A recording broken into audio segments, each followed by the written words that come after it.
Assalamualaikum warahmatullahi wabarakatuh. Saudara-saudariku, kaum muslimin wal muslimat rahimakumullah. Alhamdulillah ya, hari ini kita masih bisa bertemu lagi di channel ADRS Official.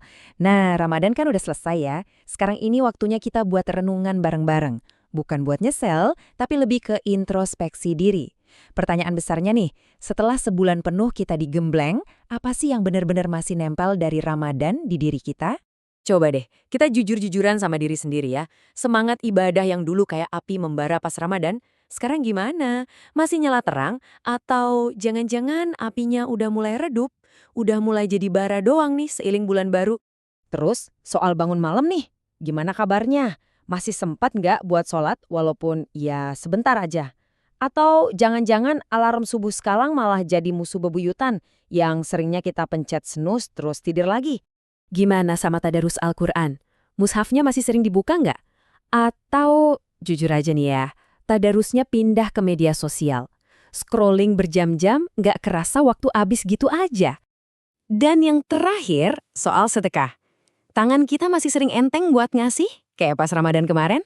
Atau makin kesini makin berat, bahkan mungkin stop sama sekali? Eits, tenang dulu. Pertanyaan-pertanyaan ini bukan buat ngejudge ya. Ini cuma buat bahan renungan kita bareng-bareng aja. Nah, semua pertanyaan tadi itu, kalau kita tarik benang merahnya, ujung-ujungnya ke satu pertanyaan besar. Kita ini beneran lulus nggak sih dari sekolah Ramadan kemarin? Gimana coba cara kita tahu kalau semua ibadah kita sebulan penuh itu beneran berhasil dan diterima? Untungnya nih, kita nggak perlu nebak-nebak. Para ulama udah kasih kita semacam panduan. Nah, salah satunya menurut Imam Ibnu Rajab, ada loh tanda-tanda yang jelas banget buat lihat apakah seseorang itu berhasil lulus dari madrasah Ramadan, bahkan mungkin dengan predikat terbaik. Oke, sekarang kita bakal bedah nih 6 tanda kelulusan Ramadan. Anggap aja ini kayak checklist pribadi buat kita ngaca, buat introspeksi diri. Jadi, apa aja sih 6 tanda itu? Nah, ini dia. Mulai dari semangat ibadah, sabar dari maksiat, sedih pas lalai, terus berusaha jadi yang utama, istiqomah sampai fokus ke akhirat. Oke, biar lebih jelas, kita dalamin satu persatu ya. Dua tanda pertama ini intinya soal konsistensi. Yang pertama, semangat ibadahnya nggak padam. Nggak cuma semangat pas Ramadan doang, abis itu loyo. Yang kedua, remnya masih pakem. Maksudnya kita masih sabar dan kuat nahan diri dari dosa dan maksiat.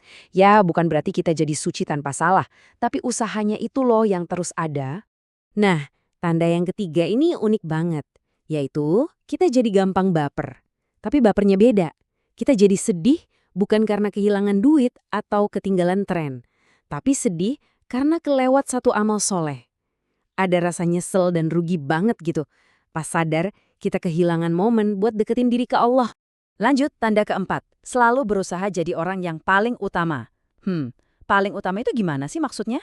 Apa harus jadi yang paling kaya? Paling viral? Atau paling berkuasa? Bukan itu. Ternyata pertanyaan ini udah pernah ditanyain juga loh sama para sahabat ke Rasulullah SAW, dan jawaban beliau itu langsung to the point, ngasih kita definisi yang super jelas tentang apa itu utama yang sebenarnya. Jadi orang yang paling utama itu adalah setiap orang yang punya mahmumul qalbi, alias hati yang bersih. Pas sahabat nanya lagi, apa itu hati yang bersih? Beliau ngejelasin, itu adalah hati orang yang bertakwa, suci, nggak ada dosa, nggak ada zolim, nggak nyimpen dendam, dan nggak ada hasad atau iri dengki di dalamnya. Nah, itu dia keutamaan sejati.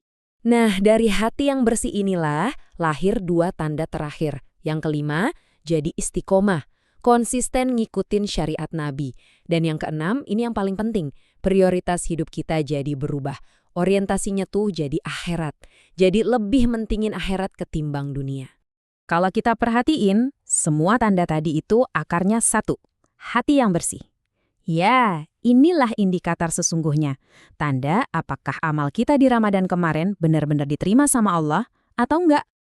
Terus, gimana cara paling gampang buat tahu amal kita diterima? Kuncinya simpel banget. Kata para ulama, sesungguhnya di antara tanda diterimanya kebaikan adalah adanya kebaikan selanjutnya. Jadi, kalau setelah satu amal baik kita jadi semangat buat ngelakuin kebaikan lain, nah, itu pertanda bagus. Satu kebaikan narik kebaikan lain, itulah sinyal dari Allah. Prinsip ini juga diperkuat langsung di Al-Quran loh. Coba kita lihat di surat Al-Isra ayat 19. Allah berfirman yang intinya, siapapun yang pengen akhirat dan sungguh-sungguh berusaha ke sana, dan dia beriman, maka usahanya itu pasti dibalas dengan baik.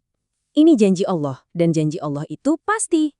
Bahkan ada satu metafora yang dalam banget dari ulama salaf. Mereka bilang gini, puasalah kalian dari dunia dan jadikanlah waktu berbuka kalian itu adalah kematian. Maksudnya apa? Anggap aja seluruh hidup kita ini adalah puasa panjang, menahan diri dari godaan dunia.